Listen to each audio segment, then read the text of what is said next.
Hi ළමයි. අද අපි බලමුද රසම රස හාල්මස් තෙම්පරාදුවක් හදාගන්නේ කොහොමද කියලා. යන්කෝ එහෙනම්.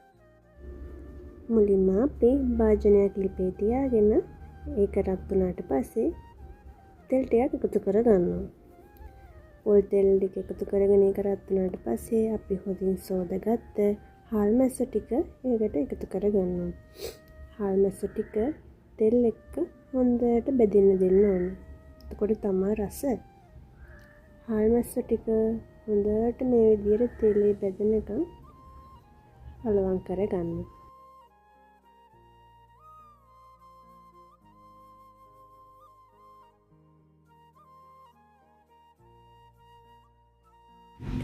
හාල්මැස්ස ටික මෙන්න මේ විදිහට හොඳට බෙදුනට පස්සේ අපි කපාගත්ත සුදු ලුණු ටික එකතු කරගන්නවා.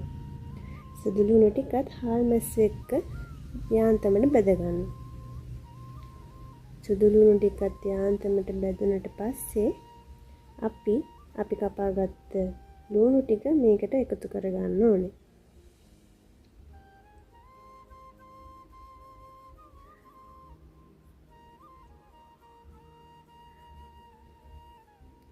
ලුණු ටික මෙන්න මේ විදිහට එකතු කරගෙන අපි ඒකත් හාල්මැස්ස එක හොඳට තෙම්පරාදු වෙන්න දෙන්න ඕනේ.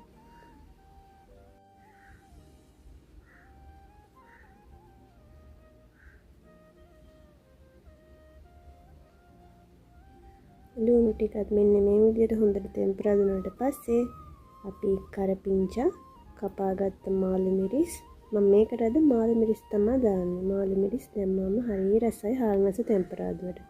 ඔයාලා කැමති නම් අවු මිරිස්සුත් එකතු කරගන්න පුළුවන්. මාළු මිරිස්සුත් එකතු කරගෙන අපි මේ විදිහට හොඳට කලවම් කරගන්නවා. ඊට පස්සේ මේ විදිහට තෙම්පරාදු වුණාට පස්සේ අපි ලුණු කෑලි මිරිස් ඔයාලා සැරට කන්න කැමති නම් කෑලි මිරිස් ටික වැඩිපුර එකතු කරගන්න. ඊට පස්සේ කහ චුට්ටකුත් එකතු කරගන්නවා. ඊපස්සේ මේ ටික එකතු කරගෙන හොඳට කලවම් කරගන්න ඕනේ.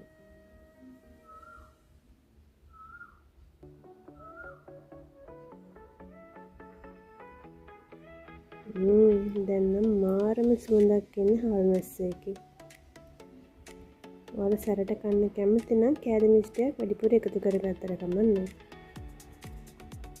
ඊපස්සේ මේ ටික හොඳට කලවම් කරගෙන තෙම්පරාදු වුණාට පස්සේ අපි ගම්බිරිස් ටිකක් එකතු කරගන්නවා.